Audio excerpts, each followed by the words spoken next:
Good morning, ladies and gentlemen. I, Saurav Kafaltia, And I, Manisha Sinha, welcome you all to the International Business Session of Erudition 2016.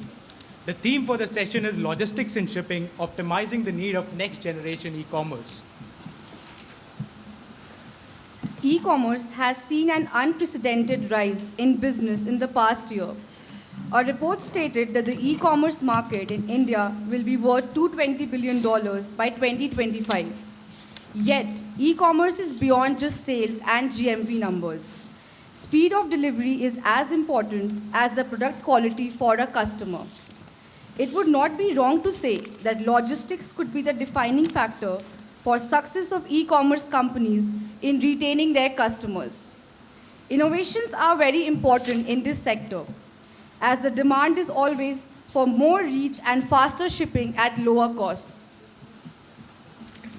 Delivery logistics, once a relatively staid business, continues to be pushed in new direction by e-commerce.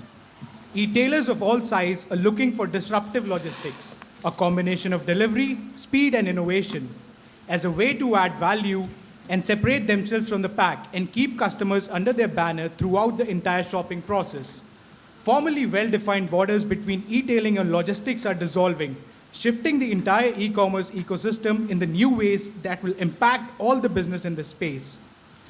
We are honored to have with us today an extremely diverse and esteemed panel. It's our greatest pleasure to introduce to the audience our distinguished panel members. We have amongst us Mr. Amit Kumar Chatterjee. Sir is the founder of Bazaar A to Z and Vanik.com. Along with this, he is the CEO of Ace Infobank Private Limited. Sir is an alumnus of Indian Statistical Institute.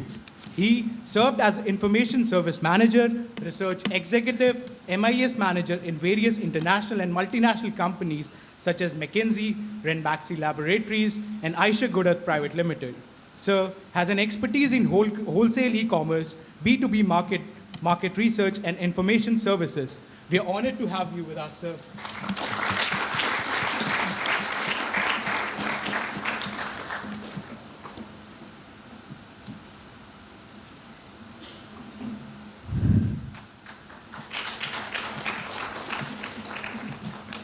Now, we welcome our next panelist for the session, Mr. Sunil Gaba. Sir did his MBA in marketing and is now an Associate Director, Facilities and Infrastructure of Flipkart.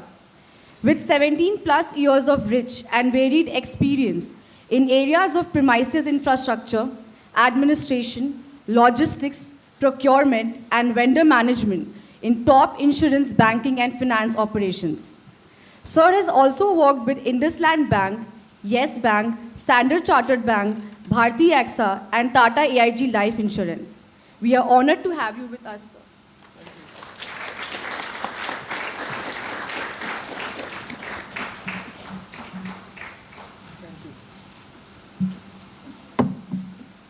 Next, we have amongst us retired Lieutenant Colonel Mr. Atul Holkar. Sir is a Senior Vice President, Head Merchandise and Supply Chain Management at RJ Corp Retail. Sir has 23 years of experience in multiple segments like FMCG, dairy, consumer durables, IT, telecom, and lifestyle. He has also worked with Fells and Campina, PepsiCo, Reliance previously. He has also been the CEO of Supply Chain Market at Indian Army. Sir is alumnus of IMC and ISB Hyderabad and does Supply Chain and Operation Management certificates from Kellogg School of Management, Chicago, and MIT Boston. We are honored to have you with us, sir.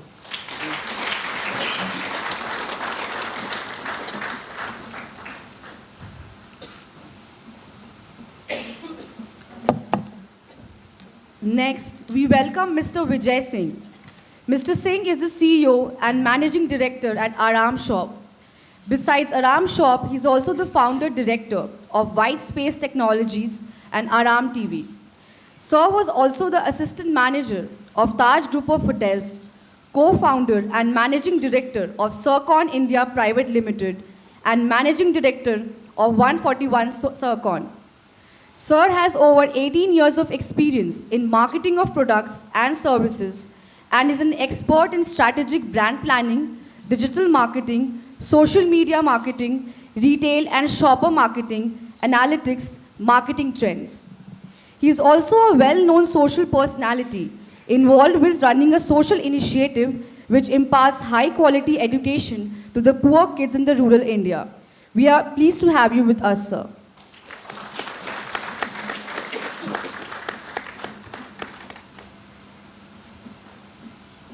Next, we have amongst us Mr. Rahul Maroli. Sir heads the strategic supply function of Ola Cabs. He has done postgraduate diploma in business management from Xavier Institute of Management and Entrepreneurship. In this role, he is responsible for leasing, vehicle acquisition assistant, and SME partner business of Ola. Prior to joining Ola, he led sales, marketing, and operations for LeasePlan, the world-leading leasing and vehicle management company. We are honored to have you with us, sir.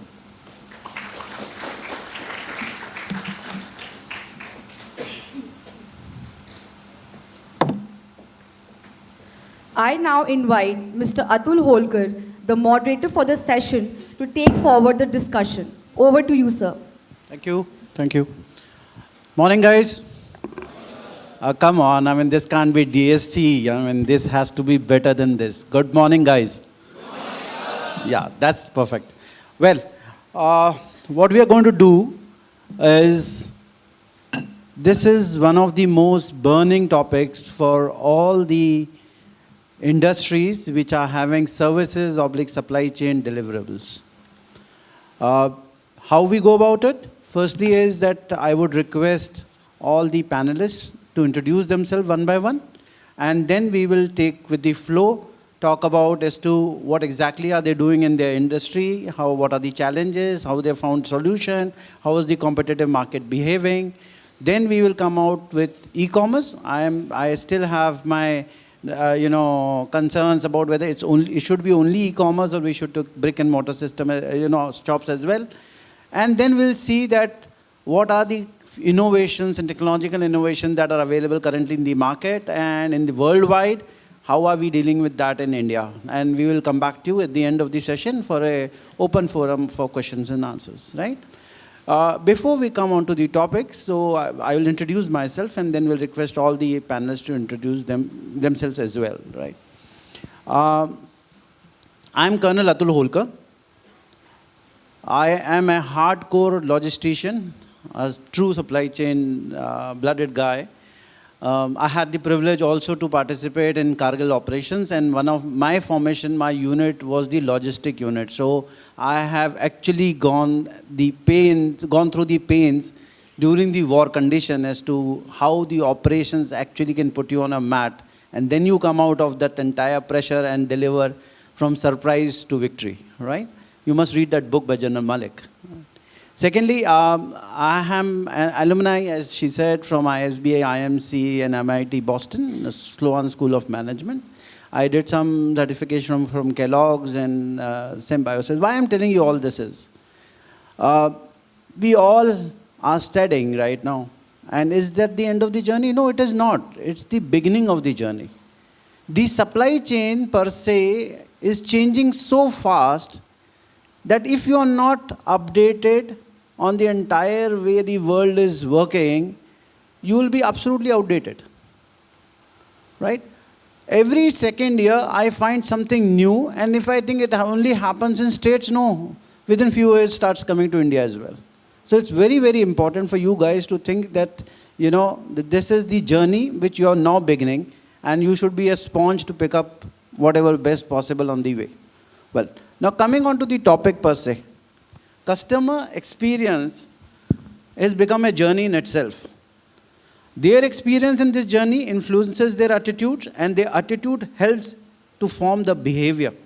The behavior will drive the outcome, and that is what is called a customer experience. The topic restricts itself to logistics and shipping, but the supply chain starts with mere demand indication. When you go onto a platform like Amazon or Flipkart, and you look at that page and how you flutter your pages, on which particular article do you go, how much time you spend on that page, everything is very closely monitored, right? And that analytics does not convert into sale, but it is called digital footprinting or digital demand that is likely to convert into sales. So the supply chain work starts much before you even place the buy order. Is buy order the final thing? No. This entire industry, including e-commerce, has gone and moved away from buying to owning. I was just talking to my Flipkart guy, and we were discussing that a possibility the customer will return back the goods he has purchased within 8 days. So the buy order doesn't give you the complete story. It says the ownership. The companies have now moved beyond ownership, and they are now talking about usage and maintenance. So if you buy an iPhone, if you have an issue, should you not come back to the same platform? Your responsibilities do not end by merely selling, because if the experience is good, he is going to come back again for iPhone 7, right? That is how it works. So let me now open the platform for the panelists, and I would request Rahul to take the lead and give his view on the topic first.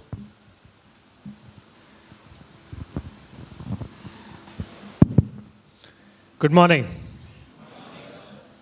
I'm not going to repeat that again. He was the guy who asked you to be a bit louder. Let's do that again. Good morning.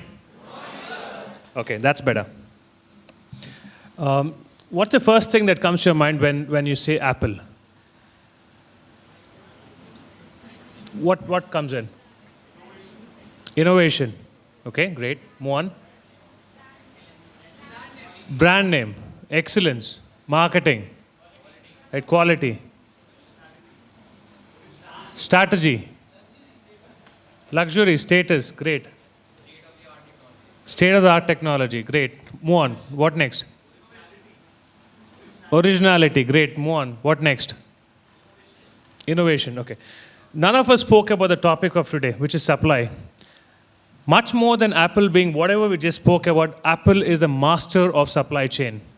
Tim Cook, before he became the CEO of Apple, pioneered and recreated the entire supply chain of Apple for about 10 years before it took on as the CEO.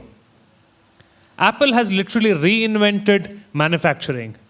They reinvented materials. They reinvented processes. What most people do not think, when they think of Apple, they just look at it as a product. They don't realize that to create the product, Apple has recreated so many things. Apple is one company which does not take no for an answer. When you look at most other manufacturers, they would build products based on current available technology, current available materials. Apple doesn't do that. They completely recreate materials. How many of you guys have seen the recent launch of the iPhone, the launch by Tim Cook, the video? Right? You seen that? Yep. Did they show you? There was a video grab in terms of how the polishing is done on the phone, right? Where Tim Cook actually speaks about they recreated an entire process of polishing the phone with a new material, with iron filings, I guess. That's what they use. So that's an element of supply chain. So most companies, when we look at it, we look at things from a point of view of what's available to commoners, right? What's available on the front. Marketing, brand, luxury, all of it. We don't look at it from a supply chain point of view. I'm going to take an example from back to the place that I work, which is Ola. How many of you guys, what comes to your mind when you think of Ola? Taxi, great, move on. Comfort, low cost, move on. Let's come to the subject.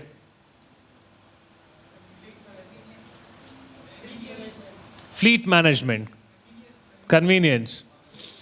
Okay. Most people don't look at Ola as a supply chain execution machine.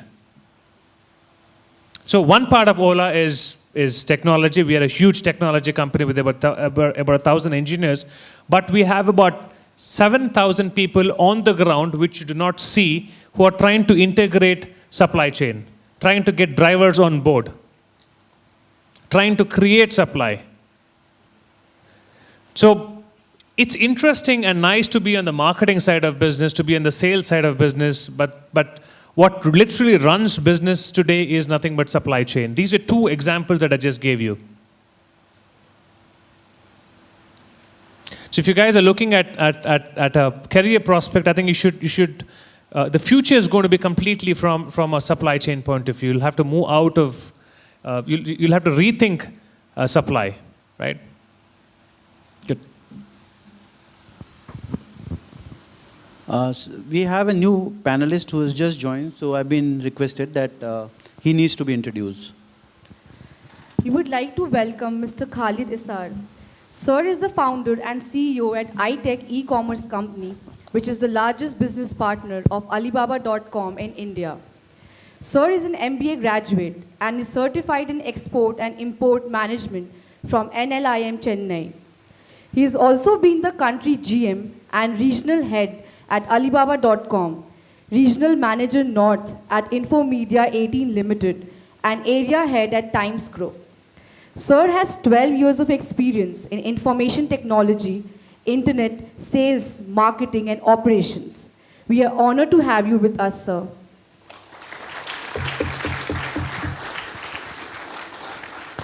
So we continue, and I would request now Vijay to give his opening statements. Hi, morning. I have two confessions to make. The first is that I have absolutely no qualifications, no formal qualifications on supply chain. The second was that when I got an invite on this panel, my specialization is shopper marketing and brand marketing. So I was wondering, it's a wrong fit. Maybe I should look at the analytics session if possible. But then when I look back at my own journey over the last 5-6 years of Aram Shop, we realize that whether we like it or not, whatever my specialization, unless I get a very clear understanding and an integration of supply chain into my business, it is not something that I can do, right? Coming from what Rahul just mentioned, I think it is, I don't have that as a career option. If I have to get it right, I have to ensure that my supply chain works well. Now, most of you have not heard of what we do, so I'll take a minute to try and explain that to you. We do slightly different from some of the other larger retailers. So there is, like Colonel Saab mentioned, that we should discuss brick and mortar businesses. I would insist that we discuss it. My business is entirely brick and mortar with brick and mortar partners. So we enable neighborhood grocers and pharmacies to go online. Right? We ensure that they have a play in the digital space. The way it works is that as a consumer, you could just find that guy, look at his inventory, order what you want, and he'll deliver. He'll deliver within 20 minutes. And we want to ensure that we are in a position to help you track from the order to the placement of the order till the time it gets delivered. We currently enable about 18,000 stores across India, a few in Pakistan, which we are not very happy about at the moment, and of course a couple of other countries.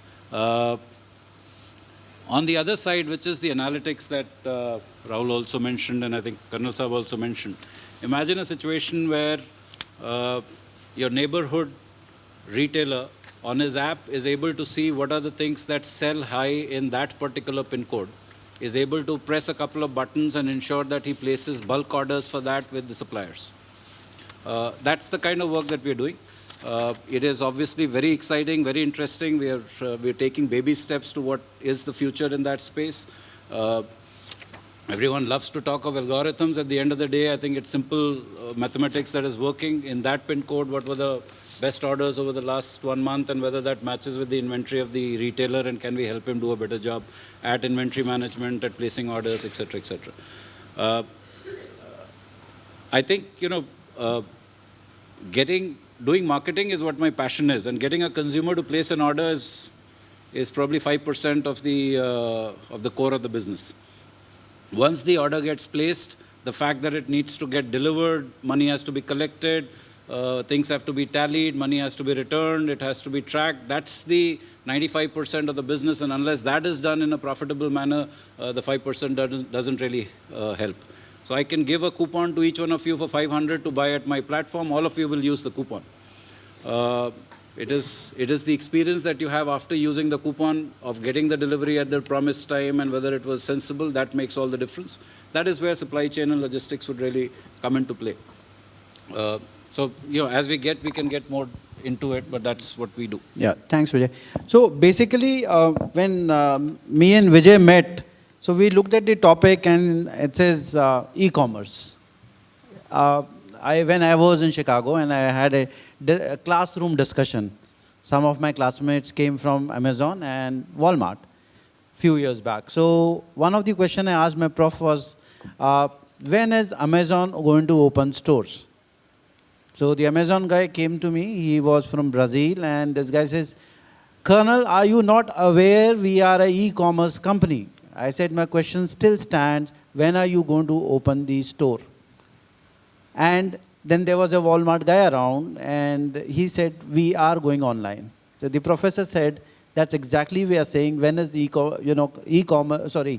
Amazon going to open the store? The system, the entire market has moved beyond e-commerce and brick and mortar. We are now talking about omni-channel. Now I'll give you a very typical example which we were discussing in our meeting room.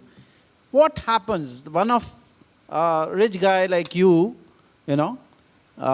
decides to buy an iPhone. So he looks at his friend's phone in the evening. He looks at the features. He goes online, looks at the features again, goes on to 3 different platforms, Flipkart, Alibaba, Amazon, looks at those phones, colors, price points, various things, walks out of his room, goes to the nearest Apple store, picks up the Apple phone, feels it, tells that guy, I am getting a better deal online.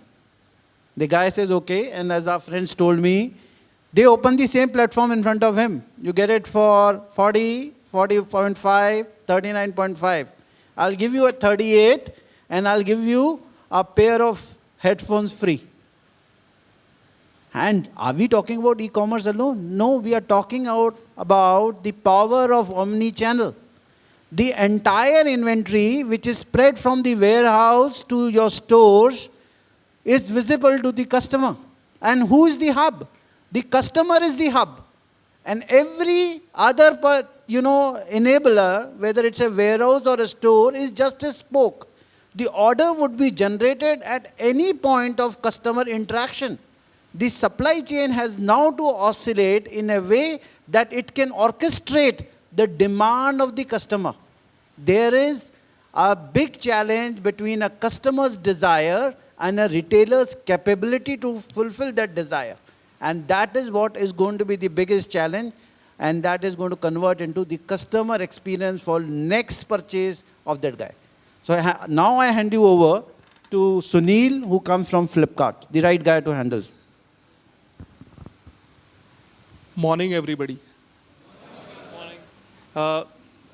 I am Sunil Gaba. I head the real estate acquisitions. What Vijay has told, when I got the invite, I was little confused that why I am being called on this panel. But while what we see in an e-commerce company, what I am doing when we say that real estate acquisition, it is purely a supply chain management because we make it enabling. And my role is to open the fulfillment center, last mile connectivity hubs, first mile connectivity hubs, and the mother hubs, which actually creates the whole supply chain for the organization. Now, what we were discussing, what Colonel Saab has said, we were discussing the same thing. Now, even I believe the same that supply chain today, not even supply chain, I'll say, any e-commerce or companies or brick and mortar stores, everything starts from the customer, and these are the customer centric. Now, being an e-commerce company, for us, one thing is the crucial and one of the very important factor that we are a customer-centric organization.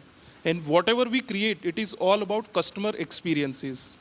And while during the discussions, I'll let you know what we do and what we have done in the past as an e-commerce company, the first things in the market. So the one thing to be mentioned that we have done many of the things and what we are innovating also. It is all based on the customer-based needs.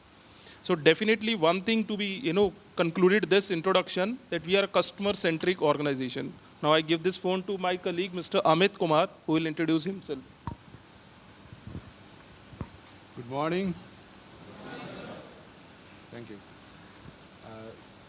See, I come from B2B e-commerce background.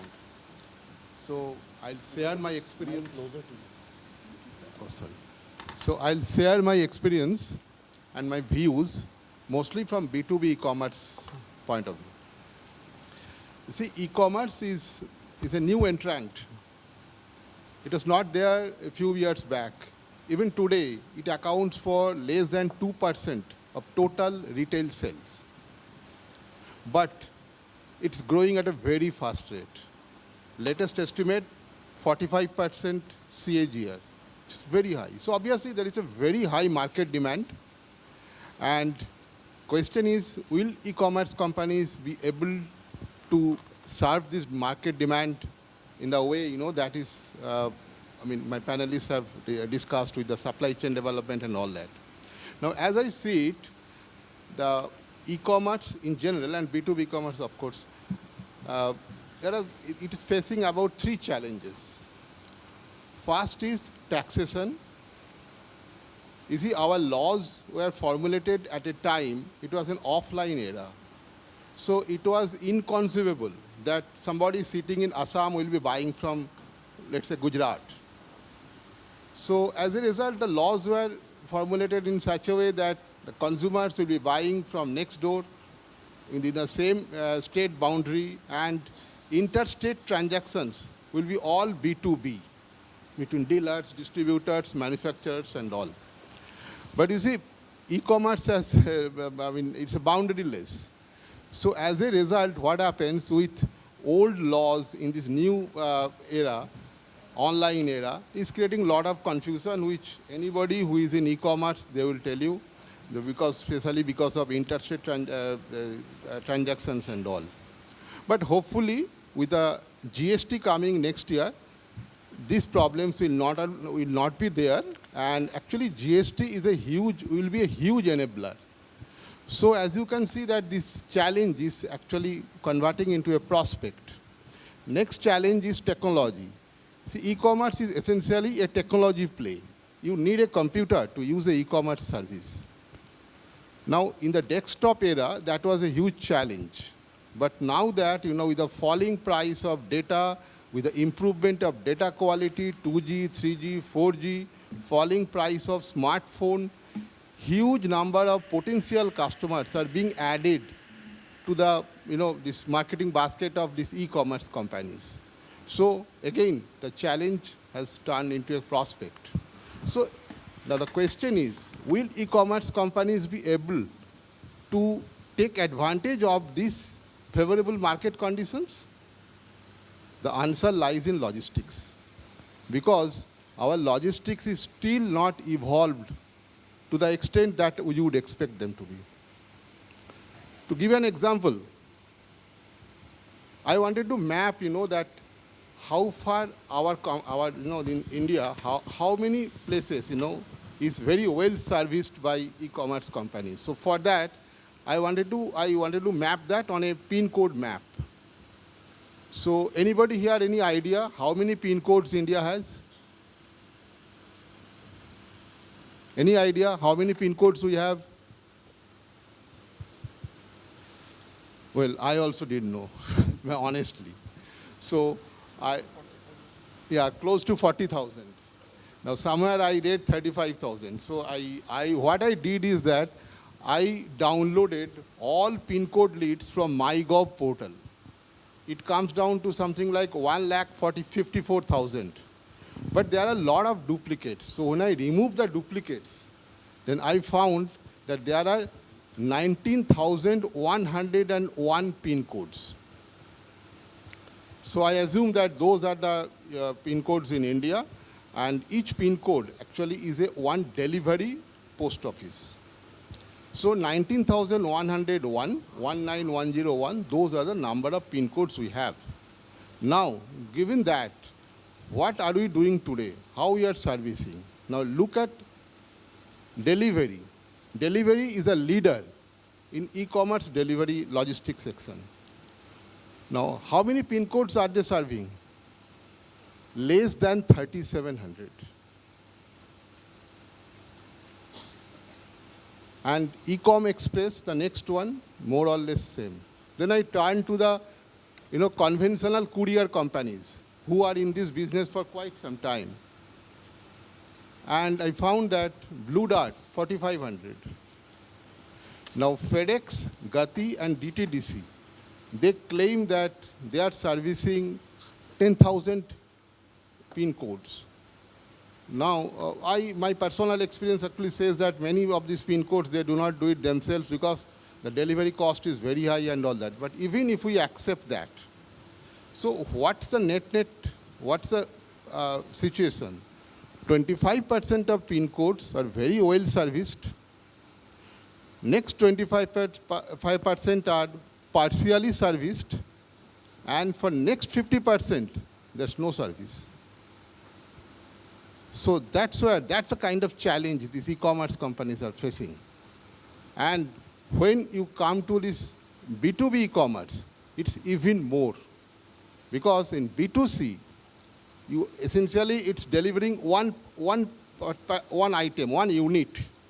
But when it is in B2B, it could be truckloads, it could be shiploads, it could be rail, roads, so many ways. Now you see there in railways, if one has to book a container, he has to book a complete container. There is no such concept as LCL or FCL, that's in shipping industry. Like, you know, that in LCL, multiple people can actually, book one container, 20-feet container. But in railways, there is no such thing. Look at air freight. It's very, very unorganized. Look at the other areas. For example, this our truck. It's very unorganized transportation sector. So these are the challenges that the e-commerce, in the logistics, these things that e-commerce companies has to face. And I believe that to come out of it, one has to think in an innovative, flexible way, out of the box thinking. And there are some indications there. For example, Amazon is trying, one where they are actually empowering retailers. They are working with retailers where, they will empower the retailer for last mile delivery. And it's actually very successful. And they are actually, enlarging that number of retailers. And all retailers, they have this cycle, this delivery boy. So then there is another startup is working on something, it's called Locker. So what they will do is that they will create lockers and they will deliver it into the locker and send a locker code through text message to the person for whom this delivery is meant. So this person can come and collect these things from the locker. Now that can really help in getting into these rural areas. So these are different innovations, those are coming up. And then when I say flexibility, in flexibility means that, that essentially it's the rural areas where the supply chain really does not reach. So, but there are many organizations who are very strong in rural areas. For example, all telecom companies, they have service operators there. Microfinance companies, they are working mainly in rural areas. India Post, they are not that efficient, but they are there everywhere. So the next gen logistics that we are discussing about, so I believe that they have to take care of these things, take advantage of these things, whatever is available, what I call flexible, and think out of the box, innovative way to reach out to all over India.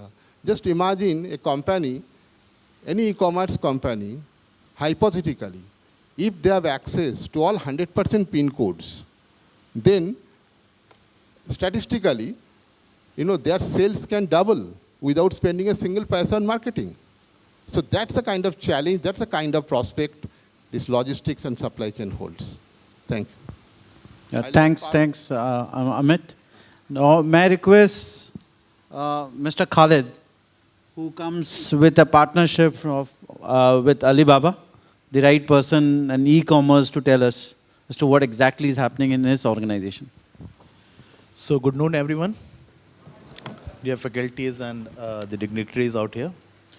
Coming from the background of Alibaba, the expectation rises, in fact, from me to talk about something related to the logistics and e-commerce. Let me take you back from the global perspective. How do we look at this particular topic? How many of us know Zappos here? Quite a few. How many of you know Taobao.com? Couple of you, maybe 3. How many of you know Alibaba.com? Wow, that's great. So let me tell you to start with that Alibaba Group is a name. When we look back, then 70% of the Alibaba revenue today comes from the company which is called Taobao.com. And Taobao is a Chinese retail e-marketplace. And to tell you about the size of Taobao.com, probably after this session, probably you may go and research on that. The size of Taobao.com in terms of overall revenues is much bigger than combined Amazon and eBay.com. So talking about the logistics, this would be the right company to talk about. When you look at, there is something which is called Singles Day, which has been celebrated in China, which is 11th November. That is all 1. So they call it as a Singles Day, which is one of the shopping festivals of China. And can you imagine that what would be the size of transactions which happens on that Singles Day? Probably a lot of you would have read in the news in the past. When November approaches, everybody in China starts preparing for that. Not only the sellers, but also the buyers, because you get a lot of good deals on that day, and then you can purchase the things for your friends, for yourself, whenever you are purchasing it from the buying perspective. Now, the last year, the record was been broken. The previous year record of the overall volume was been broken by Taobao itself. And they made 14 billion US dollars transaction, more than 14 billion US dollar transactions in a day on the Singles Day, with more than 50 million orders being reached to the customers on a single day. Now, this is what we call as the power of e-commerce, which is supporting logistics, this is called a logistic revolution in its own kind, in fact. So I would connect it back to the internet, way back ahead when we did not had courier agencies, when we did not had any of the systems of electronic transfers. What was the only medium when we used to send our materials with? In terms of when we talk about retail, just suppose you want to send some of your birthday gifts to your friend. There was only one medium, which was parcel, right? And you did not know that whether that parcel has reached to the right person. You did not know whether that parcel has really been delivered or not. Or you had, if you are lucky enough, and you are in a tier 1, grade 1 city, then probably you may get an acknowledgement for your parcel to be reached. Else, there was no record. Now, with the change of technology, now when we talk about the global trade, what Mr. Chatterjee was talking about, B2B, today a seller sits in the office and he packs the material, and until that material reaches to his buyer, he has got an every second information of where that material is actually. Now, this is the revolution. Now, talking about because India and China are very closely knitted economies, and we are fastest growing economies, and we are trying to use internet as one of the mediums to grow our industries and e-commerce enabler. There are a lot of us sitting out here also have been working hard in terms of changing the scenario. As Mr. Chatterjee talked about, that since e-commerce has only got 2% stake today in retail industry, but it's one of the fastest growing. So looking at the future scenario, let's consider that this is the future of the global trade, in fact. Now, let us talk about the challenges. What happens? Talking about some of the economies which has evolved over a period of time with this logistic turnaround. 35,000 courier companies were working with China in terms of reaching the materials like coming up of Taobao. You would have heard about JD.com. That is again a big time kind of retailer in e-commerce. 35,000 companies were working in the haste of getting more and more businesses. Now, in the due course, what happened is that the customers started suffering. Why? Because the deliveries were not on time. They did not have enough material to reach, like trucks or cars or whatever material is there to be reached to the customer. The breakage was there in the material, and that's where the customers started complaining about this model of working. So Jack Ma, who is the owner of Alibaba today, you would have heard and seen a lot of videos of him, was being bound to invest into something which is called logistic, and he came up with Kaineo.com as one of its own logistic chains, which will be an in-house logistic chain. And today, a lot of our e-commerce companies, when we talk about, or let's talk about B2C e-commerce or C2C e-commerce, have started using their own logistic system, and it in itself became an industry overall for the e-commerce, not only e-commerce player, but also other supply chain stores, in fact, wherein they have to maintain, in order to maintain the reputation of the basic or the parent company, they have to maintain the reputation of their logistic, which acts as one of the biggest enabler. Now today we are claiming that if you order today, the order reaches you tomorrow. That has become one of the USPs of the e-commerce portals to sell their product, in fact, that we reach it the earliest, so you should buy from us. Now, this has been based on what? This has been based on only logistics, which is supporting this particular player. So I would take it from the other point of view, that logistic is not only an enabler to help the e-commerce portal reach the product of from one place to another place, but it is also acting in terms of a USP to enhance or increase the sales volumes of the e-commerce portals. That's what I have to say at this point in time. I think as the session grows, if I have to comment any further thing, I'll certainly do that. Thanks, Khalid. Recently, as you all are aware, I mean, firstly is that as you are all aware that supply chain is not merely movement of goods, it is also services. So recently, what has happened in one of the service sectors is that Uber bought a very small company of just 91 people called Otto for $681 million. What does Otto do? So they are into modernization of existing truck fleet to make them driverless. Similarly, the rival of Uber in US is Lyft. The Ford cars have invested $600 million in Lyft, and Lyft is in talks with Google to develop a platform of, again, driverless cars. With that, I'm trying to understand how complex this service sector is going to be. In India, there's Uber, there's Ola, there's Meru, and look at the competition with the way it's heating up. Now people, and I know youngsters, who now prefer not to own a car, but to avail a cab. In this complex environment, how and what all innovation Ola has done, I would now request Rahul to tell us how are they surviving and wish to go ahead in this highly competitive market.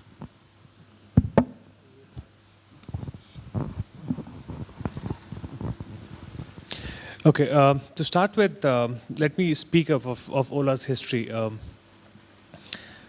Middle of 2014, Ola was doing about 2,000 rides a day. So it was just about 2,000 rides, middle of 2014, around July 2014. Towards early 2015, Ola was doing about 10,000 rides a day. Towards middle of 2015, Ola was doing almost about 1 lakh rides a day. And currently, 1 year later, we're doing about 1 million rides, 10 lakh rides a day. So in about 2 years, we moved up from 2,000 rides a day to about 10 lakh rides a day. Now, all this did not happen just because we did marketing, some great marketing, and we managed to get customers on board. This actually happened because we got suppliers on board. If there's one industry which is completely driven by supply, that would be the cab aggregation business. It's a completely supply-driven business. We have a philosophy internally which just says that put the cars on road, and then you would find enough passengers to board them. We don't look at growth. For us is not growth of customers, it is growth of suppliers. The moment we put more cars on road, that's the day that we grow. It's not we marketing more, it's just that we need to put more cars. Our city managers, our operations managers, our business heads, their only target is to put cars on road. Their target is not to generate demand. We do not do anything from a demand generation point of view in the city. We only work on creating supply in the city. So demand for us is a completely different function. As in, demand is through marketing. There's a central marketing team, a central category team that works on generating demand. But what happens in the city is nothing but supply. So I'm going back to the point that what did we do to move up our number of rides per day from 2,000 rides to about 10 lakh rides today? We had to create supply. There were not so many cars available in the market. We had to go out there. We had to put the hard work. We had to create different strategies around creating supply. We went across to drivers, investors, various people, and we had to create supply. We had to incentivize people. We had to tell our drivers that if you're currently making about 20,000 rupees, I'm going to assure you that you're going to make about 40,000 rupees and now come and drive for me. Without doing that, it's the chicken or the egg situation. If you don't put drivers on road, there won't be customers coming in. If you don't have customers coming on road, you won't be having drivers coming in. So in 2 years, we completely recreated an entire supply chain from nothing to somewhere. So today we have reached a situation wherein moment our supply went up. What supply for us? Supply for us is nothing but drivers and cars. We reached a stagnation point where we were no longer able to grow at about 7% every week. Our growth started retarding and coming down to about 5% every week. The target that we have always sat on is about 7% every week. So we then went back to the drawing board and started looking at what's it that we now need to do to go back to 7% every week. And we realized that what's really abundant in this country? What's abundant in this country? People, right? But so there's a huge majority of people who currently are not able to drive for Ola because they can't afford getting cars. They're not eligible to.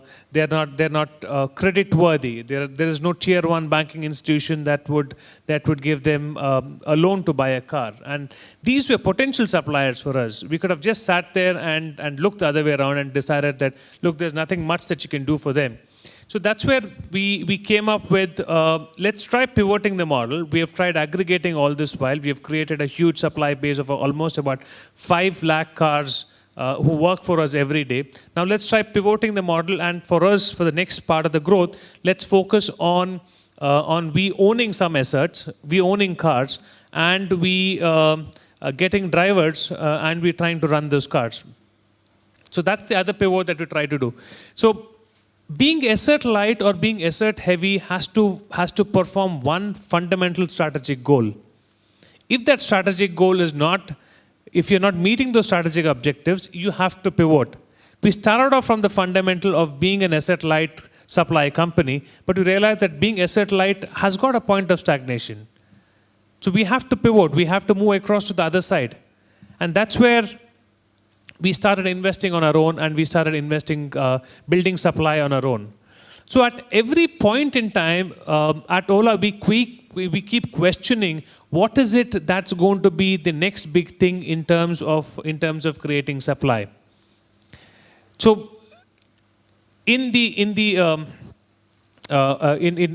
markets in the West, Atul did speak about autonomous cars coming in. Now We did speak about drivers here. Drivers are in short supply. We had to create drivers. But in the West, the problem is completely different. They're running short of labor, but capital is in abundance. So what's the pivot that they need to do? They need to remove the driver from there. In our business, we had to create the car, but in their business, they had to create the driver. So that's where the autonomous cars are now coming in. So every possible company in the cab aggregation space has been working on autonomous cars. O2 got bought over by Uber. General Motors invested about 500 million in Lyft. They are now looking at creating autonomous cars along with Google and multiple others. It could quite be possible that in the next 5 years, Apple might buy over Uber or Lyft and be in that business. So business dynamics keeps changing every time based upon what is in short supply, what's a commodity that's in short supply, what's a commodity that'll drive. So all this while, cars, since you required a driver sitting in the car, it was driven by supply of drivers. But in future, it's going to be driven by supply of technology. And who best to supply technology than Google or Apple? Google, for that matter, has already got into this business now. They have an app called as Waze. How many of you guys have heard of Waze? Right? Waze just got launched, was launched about a year back now in a completely different business model. They've now pivoted the business model to do peer-to-peer ride sharing in the US. And they're already doing close to about 100,000 rides in the US at this point in time. So there's opportunity for Google to now come in because the paradigm is completely changing with emergent technology from technology to analytics to data. So at every point in time, at every stage of your business model, you will have to keep pivoting based upon what's the commodity that's in short supply, what's in abundance. And that's going to be something which is extremely critical. Now, coming back to Ola, we spent most of our time in terms of creating supply. That's what I spoke about earlier. But now we're spending most of our time on optimizing supply. How do I increase utilization? How do I use geo hashes? A geo hash for us is nothing but a geo column which tentatively works out to be about 1.7 by 1.7 kilometers. Our business completely runs on supply being available not at an aggregate level. Aggregate level here is at the city level, which means that in a city, I have a supply of 10,000 cars and I've got a demand for 10,000 cars at any given moment. It doesn't work that way. We work completely at a granular level. Granular here basically means at a geo-hashed level. So how do we create supply at the geo-hashed level? If there is going to be demand in this particular vicinity of central Delhi, how do I create supply around that at that microsecond? And that is nothing but maths. That's nothing but utilizing data sciences. It's nothing but predicting what kind of patterns, how many people exist here, what could be the demand patterns, how can I make sure that drivers move here, how do I produce heat maps wherein drivers can see where is a high demand a point at what time, and then they can move in that direction.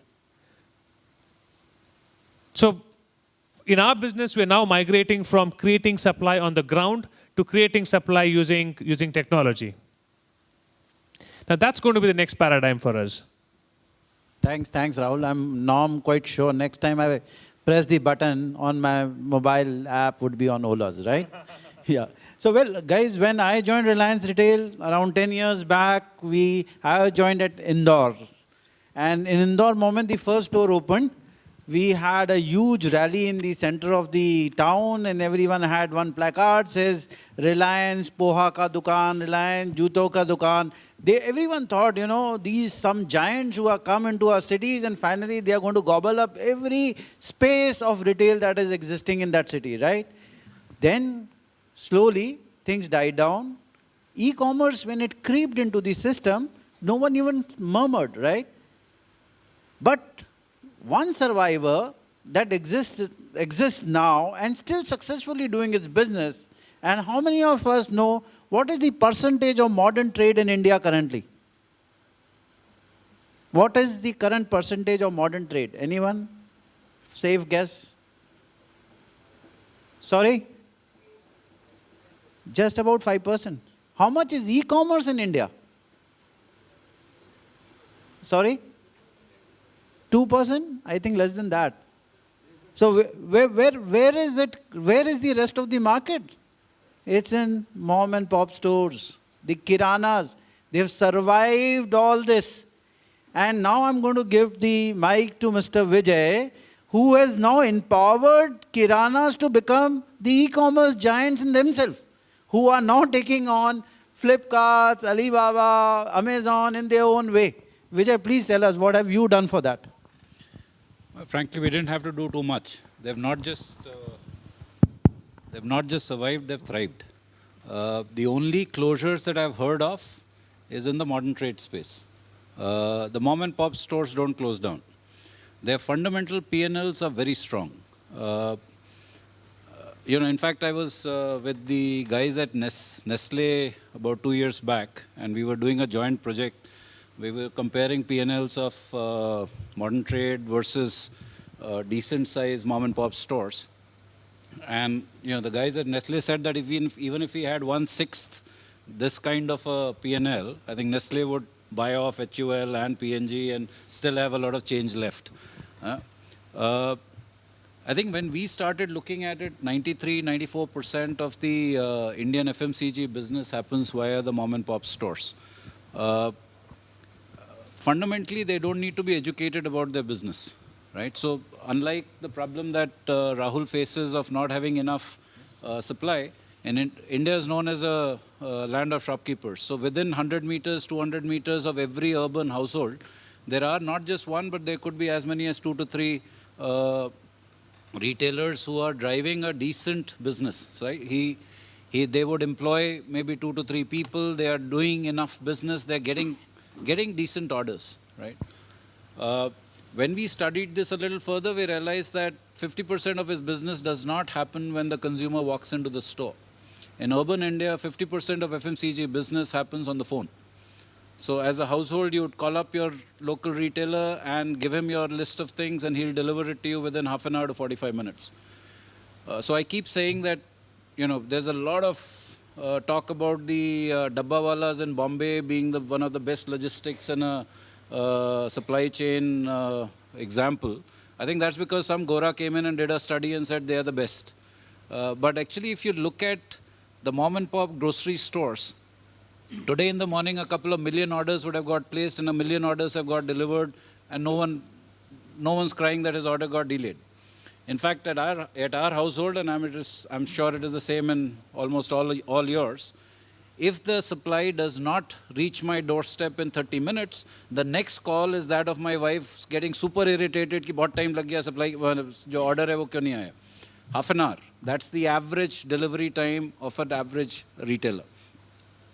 When we looked at it, we said he doesn't need to be educated about delivery. He doesn't need to be educated about consumer service. He knows what he has to keep in his store. He knows how to make money, and therefore I don't have to educate him about pricing.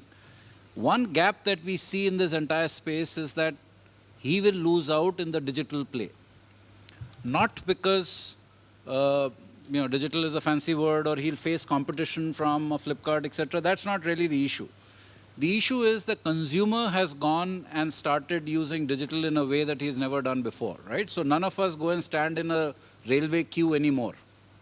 We prefer to order it online, right? Because all of us have mobile phones, all of us have connectivity. Those issues are no longer there. So if I can order my movie tickets, railway tickets, taxis, white goods, etc. online, it's a matter of time before I would also want to order my groceries online. I need to have a list. I need to press the button. That list, it has to get delivered to me. In the grocery space, we know the margin business is very, very, it's an extremely low margin business. 5 to 7%, that's it. In some categories, maybe going up to about 15%, but not really. So if you have that kind of an average, and I didn't realize that you worked at Reliance, but my assumption is that at Indore, the average basket size would have been about $1,000, $1,200 per customer if he walks into a modern trade outlet, right? But if you look at an average order size on grocery which is called on the phone, it's about 250 bucks. 250 bucks with a 5% margin really means that the margin that is available to the guy is a couple of, it's maybe 25 bucks, 30 bucks, 40 bucks. In 40 bucks for someone to do a warehouse-based delivery in a van, the unit economics will never work. The more business you do, the more money you would lose, and that is why last year I think close to about 40, 50 different e-com grocery guys tended to collapse because I think money was getting burnt on every order that you fulfill, right? The way that we see it, I think what has taken us a lot of time is, we were waiting and hoping that, so we started our business with the web focus at the retail point. We had to pivot, like he mentioned, to a mobile device. And we followed, obviously, their growth and the growth of Uber very well. So just like an Ola would have an app which actually faces the consumer, which is what all of us see, but there's a completely different app where he's talking of heat maps and where should they go, etc., which is facing the driver. We pivoted our business to that. So there is an app that the retailer is in a position to use, and there's an app for the consumers. So the app of the retailer, the big difference in their business versus ours is that they would not want their driver to really market to the consumer, right? So they would say that we'll do the marketing. Your job is to receive the order and then fulfill that in the right manner, right? Our retailers are physical locations, right? And they have a catchment of about 1,000 homes. We encourage him to market to his 1,000 homes. So what a retailer does is that he issues his own coupons, his own offers to his customers and tells them that, hey, by the way, now you don't have to even come to me or call me. I have an app, you can order it to me on my app, I'll anyway deliver it to you. Why he does that is because the average value of the order goes up the minute a consumer comes onto the app or the web, because we are able to showcase the inventory better, etc. So if I call, I'm really doing a top of my mind kind of calling. So I need a toothpaste and therefore I also need this. But when I am able to get that consumer on the app, I'm able to show not just the toothpaste, etc., but what are the other things that you need at home, and therefore the average value tends to go up. So that's what we're really doing with the retailers. Thanks, Vijay. So generally in this information age, one thing that is not shared is each other's mobile phones. So one day I was sitting with my wife and just managed to look at her phone, and I saw the list of favorites, and I thought I would be topping that list of favorites in her phone. To my shock and surprise, it was the Sabji Wala. So one number dialed to Sabji Wala. I said, listen, we are into this modern world. I also come from retail background. We own a series of stores. More is next door. So is Kishore Bihani's stores. But what is this bloody Sabji Wala? She said, listen, there's one guy who stands just outside our building, and he's the most decent guy I've met. Very courteous. Good morning, good evening, madam. And I can pick up just by, dialing up, just asking him whatever, even small adrak is needed, he will deliver at my home, right? Every time this guy comes and delivers one papaya, she threatens him, Bhaiya, is baar kacha nikla, wapis kar dungi. I've never seen that papaya ever going back to him.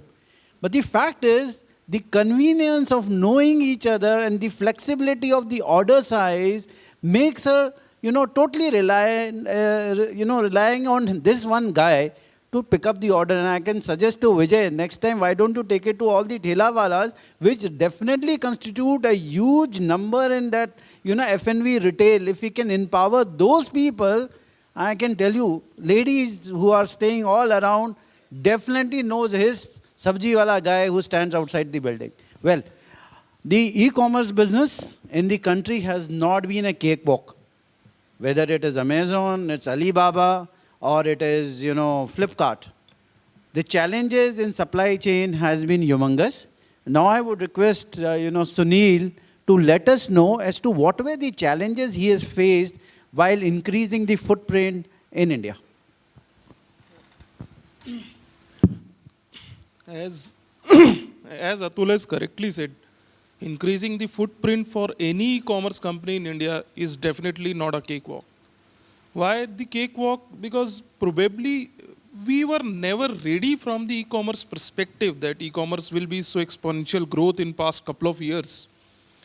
when we speak about supply chain and increasing the footprint, for us, the footprint is adding more and more space, opening the warehouses, last mile delivery hubs. And as far as the warehousing is concerned, probably nobody was even ready. When we look for the space, we don't find the right space to increase the footprint.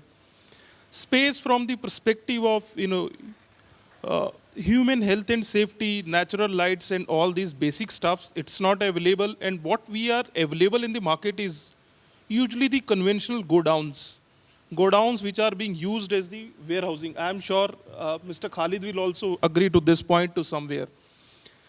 And when we have to increase the footprint, usually we encourage the people to develop a warehousing for us, modern warehousing with all the safety features in that. And TAT for that is 12 to 18 months, which is actually a challenge for any e-commerce company to wait for the warehouse and then to start the operations. So we do some kind of work there. And just to keep all of you apprised, in last 6 months we had just added 1.5 million square feet for our upcoming BBD, which you would have got the news also. So challenges is finding the right space with right mix of the thing, and moreover, when the space is not available, what we do, we use the available space vertically.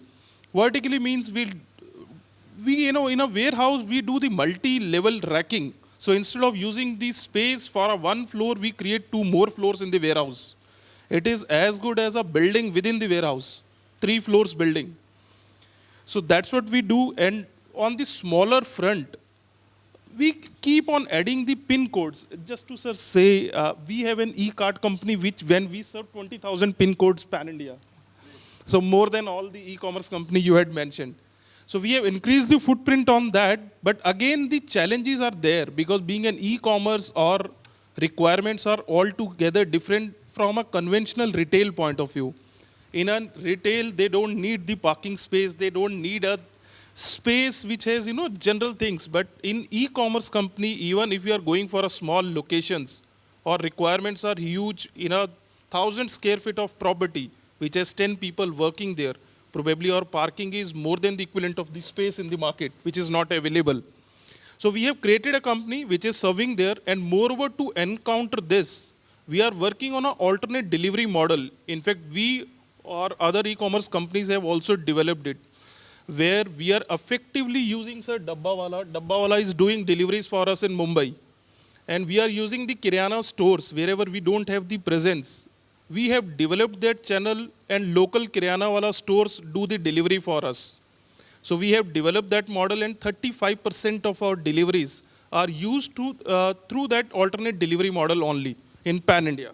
So we are doing that, all those things. And as far as the e-commerce is concerned, just to give a flavor that how people are getting used to of it, brick and mortar store definitely is not going there.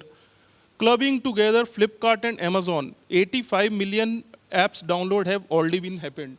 So it's a good flavor for the nation.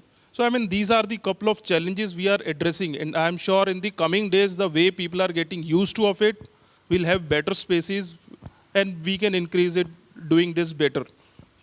Thank you. We are running short of time, but one area which I would like to touch, and for which I'll be speaking to Khalid.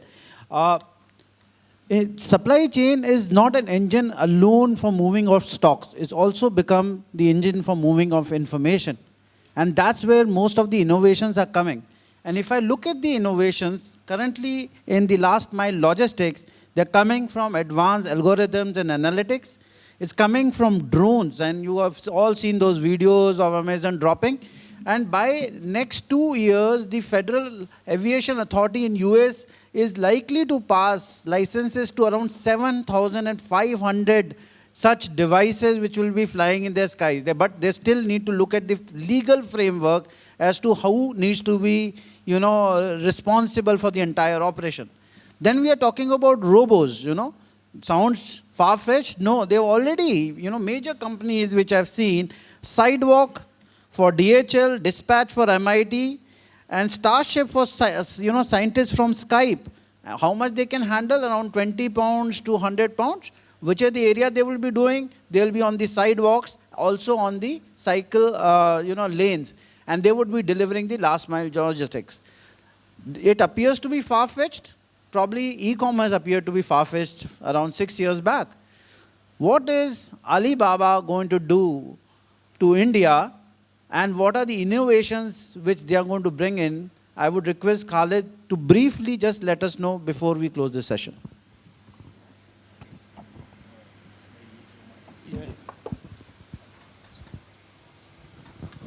So, a very responsible question been quoted on me, in fact, which Alibaba most of the time escapes the media to talk about this particular thing, but certainly I want to address this in this forum. Now, talking about the technological change, I agree to the fact that we are talking about drones delivering the goods, or let's talk about Domino's using drones as delivering pizzas in US, and we are talking about this high-grade technology, or Alibaba using robots in terms of in replacing a human to attend the trade show and stand on the behalf of a human on the trade show. Now, these are the technological changes which will keep evolving as we evolve in the technology, and it has to do more in terms of technology than that of e-commerce players, that how do they use them. Now, talking about India's market, I would like to emphasize that for last 6 years, Alibaba in B2B fraternity has been there in India and has been working to strengthen the background, because when we talk about B2C, then the backbone of B2C is always B2B, because unless you have got a very strong B2B network, you will not be able to survive a longer term in terms of B2C. So far, Alibaba had been very, very slow in terms of studying the market, in terms of understanding, and in terms of using this marketplace as one of their major focuses. But let me tell you that now, outside China, India is one of the most focused markets for Alibaba to grow their business. Not only let's talk about B2B or B2C, but other businesses which they have in terms of their transaction platform, in terms of other things. You would have seen about the investments Alibaba has been doing in Paytm and in other small companies, which tends to help them in terms of their overall businesses. Now, the plan in terms of investments or in terms of other manpower resources and other things, I am not very certain, because I may not be the right guy to comment on that. But certainly when Alibaba has planned to get into India, it is a clear indication that China market is saturating a bit slow. And India is evolving as one of the markets for a lot of B2B players or B2C players across the borders of India to do business. Now, when we talk about automobile, when we talk about e-commerce, when we talk about retail, when we talk about garments, when we talk about any other things, India is one of the first markets for everybody to target in, because we have, what is the reason for this? Not exactly population, that's a very generic thing. By 2020, what would be the average age of an Indian? It will be 29. And what will be the age of a Chinese? Average age? It will be way above 40.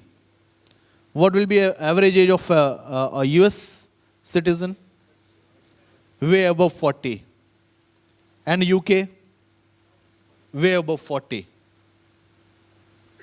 And Japan above 45. So this is one of the reasons which we need to understand that why the future is ours. We have got such kind of population which is going to make it a different thing for us.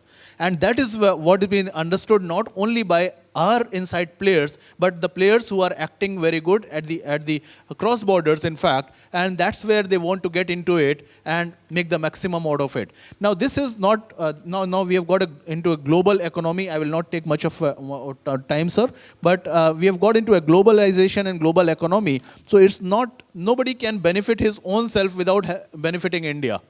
Now, that's the beauty of it. Now, when even Alibaba or Amazon or anybody gets into it, will be helped with technology, will be helped with infrastructure, will be helped with jobs, will be helped in all the other ways it can be in terms of development of a new India. But the base remains same. We have got the population who is net savvy and getting into the technological era of revolution, in fact. And that's what is going to change the overall game of India in future, in terms of futuristic economy, or in comparison with China or any other country when we talk about today. Thank you so much, sir. Thanks, Khaled. Just the closing thing. The entire way we are currently doing the business, whether it's e-commerce or it's B2B or it is more brick and mortar, is going to change.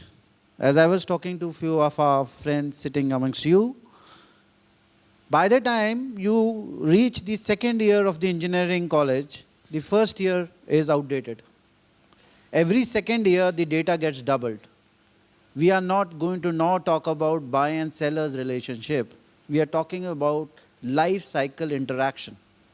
Here, when we used to buy, it used to be research, select, purchase. What is going to be added is the ownership. We say receive, use, and maintenance. The one area which the e-commerce companies are still not focusing is the last mile delivery guy. The only person who interacts with the consumer is the last guy who delivers physically that product to you. And if you currently see, that one guy is not empowered. That one guy must be the lowest paid person, but he is the face of the organization. That needs to be changed. He interacts personally. The information which he can generate out of the consumer is, you can't, so much valuable it would be, right? And I'm sure most of these companies would be looking at how to enhance this part of the information to wisdom. Thank you so much, guys. Now I open the floor for the questions, and all our panelists are very, very eager to interact with you.